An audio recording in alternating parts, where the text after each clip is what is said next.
brought to you by Candid. Candid dusting powder, 4 skin problems का एक expert solution. Candid dusting powder, हटा खुजली, लगा कैंडिड।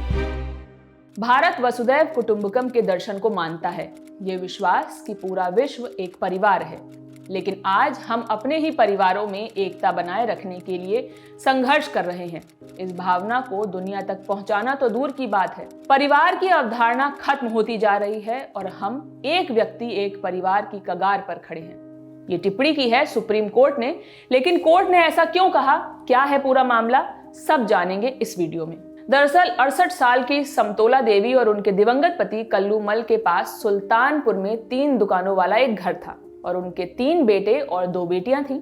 समय के साथ माता पिता और उनके 2 बेटों, खासकर सबसे बड़े बेटे कृष्ण कुमार, जिन्होंने पारिवारिक व्यवसाय संभाला, उनके बीच विवाद होने लगे।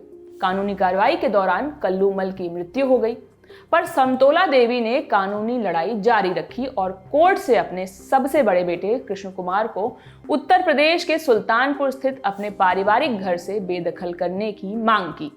पर सुप्रीम कोर्ट ने कहा, कृष्ण कुमार को बेदखल करने का आदेश देना विवेकपूर्ण नहीं लगता, क्योंकि बेटा होने के नाते उसके पास घर में रहने का निहित लाइसेंस भी है। बार एंड बेंच की खबर के मुताबिक अब इसी मामले में सुनवाई करते हुए जस्टिस पंकज मित्तल और जस्टिस SVN भट्टी की बेंच ने ये टिप्पणी की है।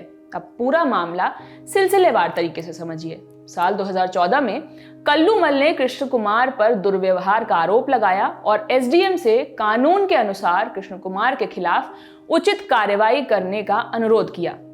कुछ सालों बाद 2017 में समतोला देवी और कल्लू मल ने भरण पोषण की मांग की, जिसे पारिवारिक न्यायालय ने 8,000 रुपए प्रति माह के हिसाब से मंजूर किया, जिसे 2 बेटों कृष्ण कुमार और जनार्दन को समान रूप से देना था। अब साल 2019 में कल्लू मल और उनकी पत्नी ने maintenance and welfare of parents and senior citizens act के तहत कृष्ण कुमार को बेदखल करने के लिए याचिका दायर की। मेंटेनेंस कोर्ट ने कृष्ण कुमार को अपने माता पिता की अनुमति के बिना घर के किसी भी हिस्से पर अतिक्रमण न करने का आदेश दिया, लेकिन बेदखली का आदेश नहीं दिया। इस फैसले से असंतुष्ट होकर माता पिता ने अपील ट्रिब्यूनल के सामने अपील दायर की, जिसे कुमार को बेदखल करने का आदेश दिया था, लेकिन बाद में हाईकोर्ट ने इसे उलट दिया।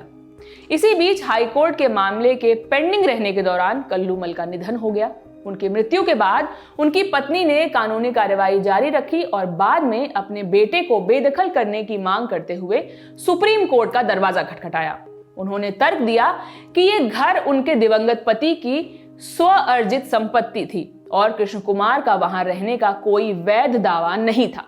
सुप्रीम कोर्ट ने हाईकोर्ट के आदेश को बरकरार रखा और कहा कि उसने ट्रिब्यूनल की ओर से पारित अपीलीय आदेश को सही ठहराया है। मामले की सुनवाई के दौरान सुप्रीम कोर्ट ने कहा, वरिष्ठ नागरिक अधिनियम के प्रावधानों में कहीं भी विशेष रूप से ऐसे वरिष्ठ नागरिक के स्वामित्व वाले या उससे संबंधित किसी भी परिसर से व्यक्तियों को बेदखल करने की कार्यवाही करने का प्रावधान नहीं है। सुप्रीम कोर्ट ने आगे कहा, यदि यह दावा स्वीकार कर लिया जाता है कि विवादित मकान कल्लू मल की स्वयं अर्जित संपत्ति थी और केवल उसी का था, तो जब उसने इसे अपनी बेटियों और दामादों को ट्रांसफर कर दिया तो वह अब इसका मालिक नहीं रहा।